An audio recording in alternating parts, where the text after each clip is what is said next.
અહીં 600 વર્ષથી જૂના 50,000 કિલો ઘીના ભંડાર જોવા મળે છે અને આટલા બધા ઘી હોવા છતાં અહીંયા એક પણ કીડી કે મકોડા આવતા નથી. ચલો આપણે અહીંનો ઇતિહાસ વિસ્તારમાં જાણીશું. તો ઘણા બધા વર્ષો પહેલા રઢુ ગામની અંદર જયશંકભાઈ પટેલ રહેતા હતા. ત્યારે તેમનો એવો નિયમ હતો કે મહાદેવજીના દર્શન કર્યા પછી જ ચા કે અન્ય કોઈ વસ્તુ ગ્રહણ કરતા હતા. ત્યારે રઢુ ગામની અંદર કોઈ પણ મહાદેવજીનું મંદિર નહોતું.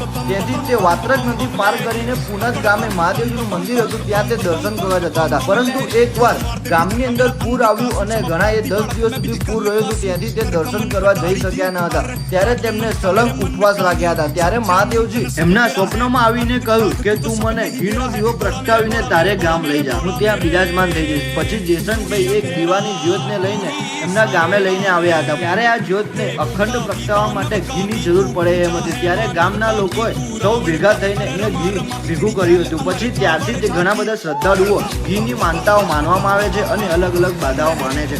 તો બોલો હર હર મહાદેવ.